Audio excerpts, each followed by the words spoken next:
kind of an interesting topic because there's so much information and ideas online of top 10 ways to fall asleep faster and stuff. But some of them might work. But if you can't sleep, it's not because you have insomnia or some kind of disease. It's just because you're not tired at the end of the day. If you pack your day full of exercise and hard brain work and hard tasks, then at the end of the day you will be tired because you've tired yourself out. But if you just sit around all day, you don't even get any sunlight exposure, you barely even move an inch. The most exercise you get is when you walk from the couch to your bed to change positions watching your phone. Then at the end of the day, you're not tired because you haven't even moved like a freaking inch. Which means it's your choice to be tired or not, because it's your choice to do what makes you tired. And so by that logic, either I can call you a fat loser, or you're actually an underachiever, which means you can achieve so much more in the day because you're not tired at the end of it.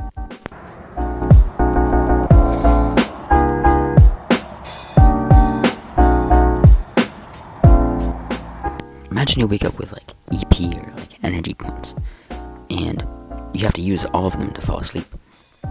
So you can imagine that different tasks throughout the day use a certain amount of EP, and you can make kind of a game to get rid of all of them. And this really makes you prioritize the more important things in life, because you can sit around on your phone all day, and that will take up all of your time. But it'll use very little EP, and you'll still have a lot of energy left. But things like the gym or recording video like this. Well, the gym obviously uses a lot of EP, but not very much time, maybe 1 or 2 hours. I mean, recording this video, obviously, I'm not moving that much, but it takes a lot of brain work to make a script, and that uses some of your EP. So it makes you prioritize things that are actually good, because the good things use lots of EP in little time, but the bad things use lots of time and little EP.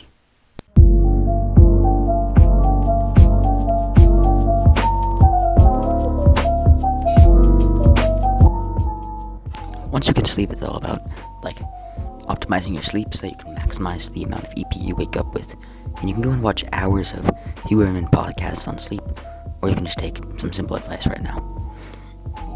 You need to wake up at the exact same time and go to bed at the exact same time, or maybe add or minus 10 minutes every day for the rest of your life. And this doesn't mean you have to wake up at 4 a.m. every morning, super grind mode, but you just have to choose a time and commit to it. For me, that's 9 to 6, and it used to be 8:30 to 5 a.m. But I would never get enough sleep because I was always miss my bedtime, because half the time we don't even get finished with dinner till 8 o'clock.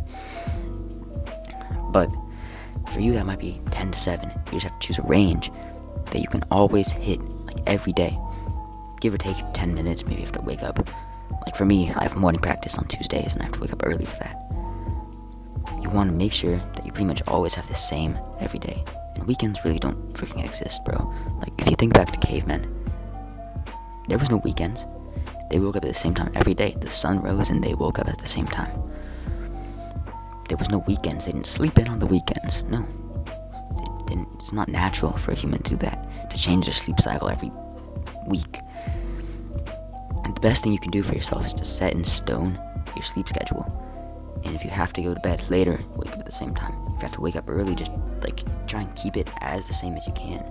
So even if you're getting less sleep, you're still waking up at the exact same time and keeping your sleep cycle almost intact. You need to be consistent, and then when you are, you wake up with more EP in the morning and more time to use it. So just tire yourself out and be really consistent with your sleep schedule. Make it happen.